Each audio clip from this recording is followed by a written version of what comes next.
I am Dr. Emily Harris, and today I want to talk to you about something many of us have come to love: avocados. You've likely heard that they're packed with healthy fats, good for your heart, and even help with cholesterol. And yes, that's true. But as with many things in life, there's more to the story. Especially if you're over 60, it's important to look a little closer at what we eat, how often, how much, and whether it's still the right fit for our bodies as they change with age. Avocados have earned the title of superfood for a reason. They're rich in nutrients like potassium, fiber, and vitamins that support heart and brain health. But sometimes, even good things can cause trouble if we're not paying attention. And that's exactly what I want to help you understand today: how to enjoy avocados the right way without putting your health at risk. Before we dive in, I'd love to know, where are you watching from today? Drop your city or state in the comments below. I always love seeing how far our community is reaching. Mistake number 1: eating the wrong parts. Let's start with something that surprises most people: not every part of the avocado is safe to consume. As much as we focus on the soft, creamy flesh inside, the rest of the fruit, the seed, the skin, and especially the leaves, contain a natural chemical called persin. Now, persin acts like a protective compound for the plant, but for humans, especially older adults with certain health concerns, it's not something to take lightly. Here's what you need to know. Persin is a fungicidal toxin found in every part of the avocado tree. The good news is, the flesh, the part we eat, has only small traces, and for most people, it's not harmful in small, normal servings. But it's still there.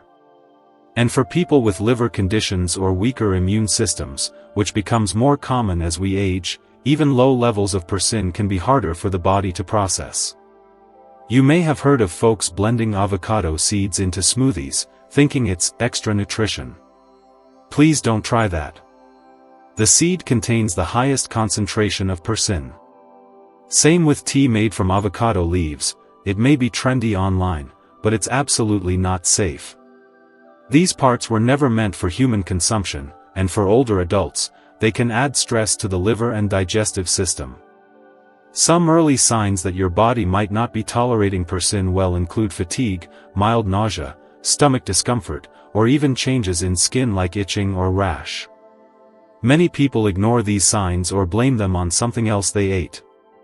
That's why it's important to be aware. If you eat avocados regularly and start noticing these issues, take a short break and see how your body reacts.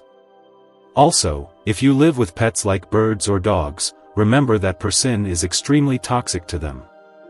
So even leaving avocado peels or pits lying around could be dangerous to your household. Mistake number 2: the calorie trap. Now, let's talk about something that sneaks up on many people: the calories in avocados. Because they're labeled as a superfood, many folks think they can eat as much as they want without consequences. But here's the truth: avocados are very calorie-dense, and that can be a silent problem for those of us who are older and maybe not as active as we once were. A single medium avocado packs around 300 to 320 calories, most of it coming from fat. Now, it's the healthy kind of fat, monounsaturated fat, but it's still fat, and that means calories. If you're spreading half an avocado on your toast, adding slices to your salad, and throwing some into your smoothie, all in one day, you could be taking in an extra 500 to 600 calories without even realizing it. The issue isn't that avocados are bad. The issue is portion control. For older adults, metabolism naturally slows down. Our bodies don't burn calories as quickly as they used to, and it becomes easier to gain weight, even if you feel like you're not eating much. A few extra pounds here and there can put added pressure on your joints, increase your risk for heart issues, and make daily movement harder. Research does show that eating avocados in moderation can be good for your weight and your heart. One well-known study followed adults who ate 1 avocado per day and didn't gain weight. But here's the key: they were eating it in place of other fats, not in addition to them. That's the part many people miss. So how much is a good portion? Experts recommend about 1/3 of a medium avocado per meal. That's roughly 2 heaping tablespoons, or around 80 to 100 calories. That's plenty to get the benefits, healthy fat, fiber, potassium, without tipping over into weight gain territory. Here's a simple tip: instead of adding avocado on top of butter, cheese, or mayo, use it instead. Swap it out. For example, try mashing avocado in place of mayonnaise on a sandwich, or using it to top toast instead of butter. This way, you're not piling on more calories, you're just making a smarter choice with the ones you're already eating. Mistake number 3, the hidden allergy link. Here's a surprising one that many people don't know about: some folks are actually allergic to avocados, and they don't even realize it. What's even more unexpected is that the allergy might not start with the fruit itself. Instead, it may come from something many older adults have been exposed to for years: latex. Yes, latex, the material found in rubber gloves, balloons, and some medical supplies. If you've ever had a mild reaction to latex or used it frequently in your job, like in healthcare, housekeeping, or food service, you could be at risk for something called latex fruit syndrome. This condition means your immune system gets confused and reacts to certain proteins in avocados the same way it reacts to latex. Now, how do you know if this might apply to you? Think back to any moments where you felt strange after eating an avocado. Maybe your mouth felt itchy, or your throat felt tingly, or your lips swelled slightly, but you didn't think much of it. These are some of the first signs. In more serious cases, people can experience hives, stomach upset, difficulty breathing, or even anaphylaxis, which is a medical emergency. Studies show that 30 to 50% of people who have a latex allergy also react to certain fruits, and avocado is one of the most common triggers. Others include bananas, kiwis, and chestnuts. And here's the tough part: many people don't even know they have a latex allergy until something like this happens. This allergy can become more noticeable with age, too. As our immune systems change, they can become more sensitive to things they tolerated just fine earlier in life. That's why it's so important to listen to your body. If avocados make your mouth feel strange or give you digestive issues, don't ignore those signs. It's not just in your head, it might be your body's way of warning you. What should you do if you suspect a reaction? First, stop eating avocados for a while and monitor how you feel. Second, speak to your doctor or allergist. They may suggest a simple blood test or skin test to check for sensitivity. And if you've ever had any kind of reaction to latex before, especially during medical visits, it's worth mentioning this when discussing your diet. Mistake number 4, not washing or storing avocados properly. Now let's talk about something that might seem small, but it's actually one of the biggest health risks when it comes to eating avocados, especially for older adults. It's how you wash and store them. You might think, well, I'm not eating the peel, so why wash it? But that's exactly the kind of thinking that causes hidden problems. Here's what really happens. Avocados are grown in warm, humid places where bacteria can easily thrive, things like Salmonella, E. coli, and Listeria. The skin of an avocado is rough and bumpy, and that makes it a perfect hiding spot for germs. Now, when you cut into it without washing the skin, your knife drags those bacteria from the outside into the soft flesh that you're about to eat. That's how contamination happens, even if you never touch the peel again. Many seniors are more vulnerable to foodborne illness because the immune system slows down with age. What might give a younger person a mild stomach ache could send an older adult to the hospital. That's why food safety isn't just a kitchen chore, it's a real part of protecting your health. So what should you do? First, always wash the whole avocado under cold running water for at least 30 seconds, even if it looks clean. Use your hands or a clean vegetable brush to gently scrub the surface. Dry it off with a paper towel before cutting. This one step alone can reduce your risk dramatically. Then, there's the issue of how long avocados sit out. Once an avocado is cut, it becomes the perfect breeding ground for bacteria. The soft, moist inside is full of nutrients that bacteria love. And if that cut avocado sits at room temperature for more than an hour, the risk starts to climb. Bacteria can double every 20 minutes in the danger zone of 40 degrees Fahrenheit to 140 degrees Fahrenheit, and most room temperatures fall right into that range. If you're not eating the whole avocado right away, store the cut half in an airtight container in the refrigerator, and eat it within 2 days. You can sprinkle a bit of lemon juice on the surface to slow browning, but never leave it sitting on the counter.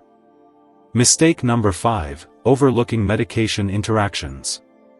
This next point is especially important for older adults, because let's face it, most of us take at least 1 or 2 medications daily.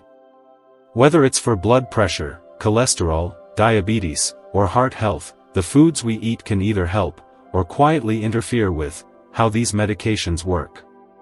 And yes, avocados can actually interact with certain medications in ways many people never hear about. Let's start with blood thinners like warfarin, Coumadin. If you're on this medication, your doctor has likely told you to keep your vitamin K intake steady, because it directly affects how your blood clots.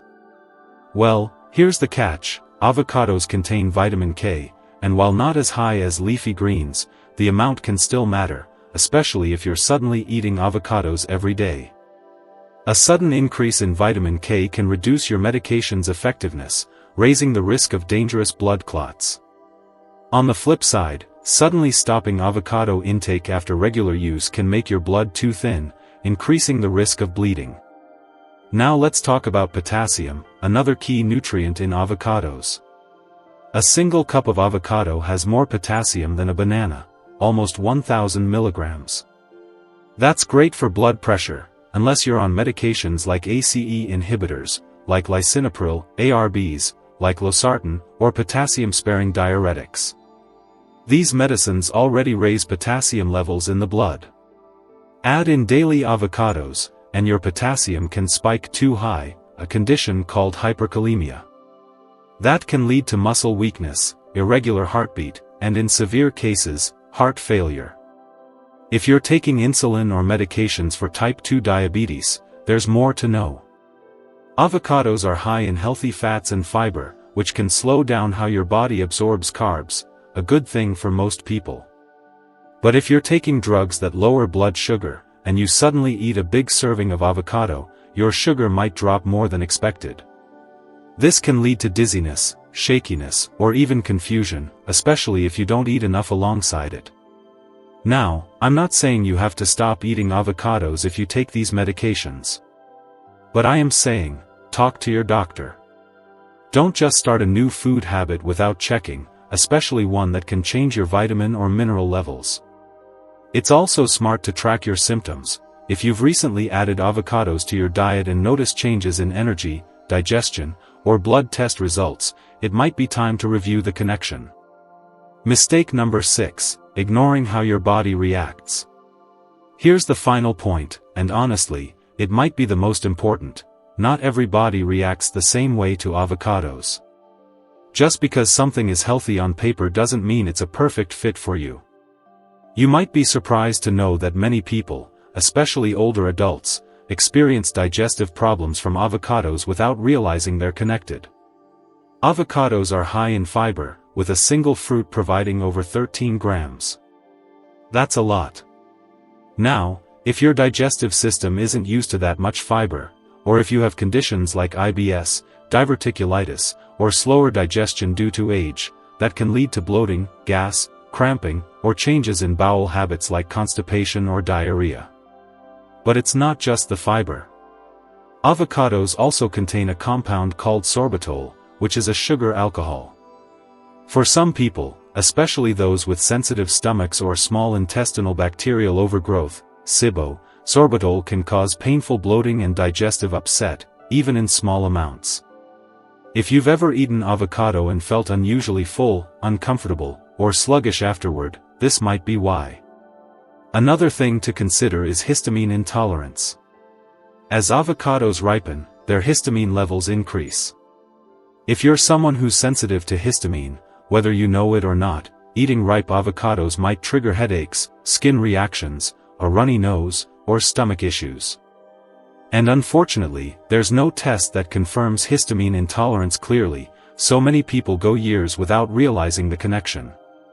And if you've ever noticed itching or tingling in your mouth after eating avocado, that could be a sign of oral allergy syndrome, especially common in people with pollen allergies, like birch or ragweed. For most, it's mild. But again, every reaction is your body's way of giving you feedback. Don't ignore it. One helpful tip: keep a simple food journal. Write down what you eat, how much, and how you feel over the next 24 to 48 hours. It doesn't have to be fancy, just enough to help you notice patterns. If you feel great after eating avocados, wonderful. But if something feels off, your energy, your digestion, your mood, it might be worth scaling back or taking a short break. The right way to eat avocados after 60. When eaten correctly, avocados offer a lot. They can improve your cholesterol, support your heart, help keep your brain sharp, and even protect your vision thanks to nutrients like lutein and zeaxanthin. But to get all those benefits without any unwanted side effects, it's important to be a little thoughtful about how and how often you're eating them. Start with portion size. A lot of people assume that half an avocado is a serving. It's not. For most older adults, a healthy portion is about 1/3 to 1/2 of a medium avocado. That's around 50 to 80 grams, or 80 to 120 calories. That's plenty to get the good fats and nutrients, without overloading your system or interfering with your medications. Next is frequency. You don't have to eat avocado every single day. In fact, some experts recommend a simple rotation, like 3 to 4 times a week, so your body has time to process it and you're not constantly loading up on the same compounds, like sorbitol or persin. This kind of balance can reduce the risk of digestive issues or developing sensitivities over time. Let's also talk about safe handling. Always wash the whole avocado thoroughly before cutting into it, even if you plan to scoop out the inside and toss the skin.